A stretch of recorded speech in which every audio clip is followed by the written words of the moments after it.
मैं सबसे पहले ये समझना चाहूंगा कि आखिरकार ऑर्थोपेडिक सर्जन और पेडियाट्रिक ऑर्थोपेडिक सर्जन में डिफरेंस क्या है? इतने स्पेशलाइजेशन की जरूरत क्या पड़ती है?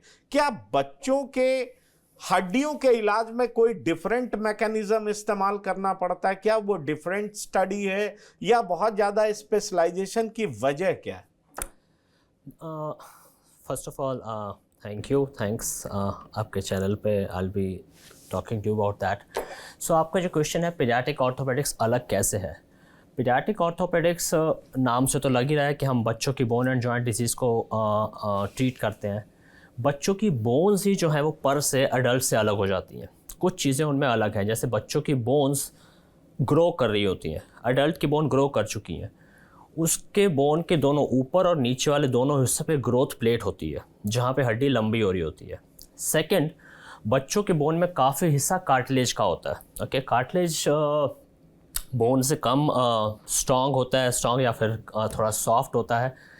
वो जॉइंट की मूवमेंट में तो हेल्प करता ही है, साथ में ग्रोथ प्लेट में भी कार्टिलेज ही होता है। सो बच्चों में कोई भी अगर इन्फेक्शन होता है या कोई चोट लगती है तो इट इज़ वेरी इम्पॉर्टेंट कि जो कार्टिलेज है या ग्रोथ प्लेट है उसको हम एकदम मेटिकुलसली उसको वापस अपनी जगह पे लाएं। अदरवाइज़ बच्चों में आगे जाके बहुत, जो आप शुरू में कह रहे थे बच्चों की कॉमन बीमारी है, तो शॉर्टनिंग डिफॉर्मिटीज़ बहुत कॉमन हो जाती हैं। So one thing is that. Second thing, कुछ बीमारियां पर्टिकुलरली होती ही बच्चों की हैं, लाइक जो अनुवांशिक, जिनको आप कॉन्जेंटल डिजीज़ कह रहे थे। अगर कोई बच्चा टेढ़े पैर लेके या छोटा पैर लेके पैदा हो रहा है तो उसका ट्रीटमेंट एडल्ट पे नहीं, तभी हमें at that point of time ही हमें करना है। सेकंड, कुछ बीमारियां ऐसी होती हैं जो सिर्फ बच्चों में, जैसे पर्थिस डिजीज़ या स्लेप्ट कैपिटल फेमोरल एपिफाइसिस, वो बच्चों की ही बीमारियां हैं और उनको, लेकिन बिकॉज बच्चों में हीलिंग पोटेंशियल बेटर है, अगर हम in that particular period of time उसको अच्छे से मैनेज कर पाते हैं तो रिजल्ट्स काफ़ी अच्छे यूजुअली हम एक्सपेक्ट करते हैं और हम पा भी पाते हैं उनको काफ़ी अच्छे रिजल्ट्स को। सो उसके अलावा जो सेरेब्रल पाल्सी, मैंने एक बात की, काफ़ी कॉमन है। सेरेब्रल पाल्सी भी यूजुअली बच्चों में जब वो ड्यूरिंग डिलीवरी या फ्यू वीक्स आफ्टर डिलीवरी उनके ब्रेन को कुछ इंजरी हो जाती है तो वो भी बच्चों में ही है।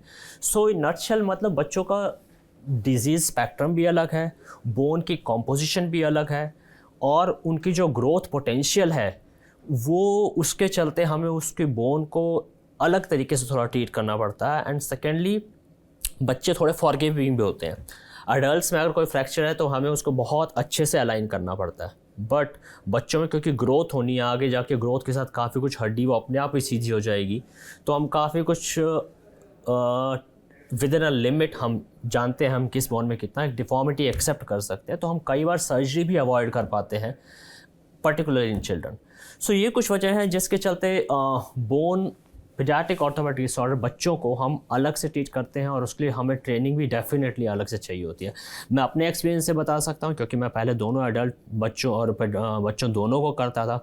सो I was not that professional probably, लेकिन after my 3 years of specialised training in paediatric orthopaedics then I could realise कि ये अलग है, अलग फील्ड है और अब उसके बाद मैं 15 साल उसको भी करते हुए हो गए हैं।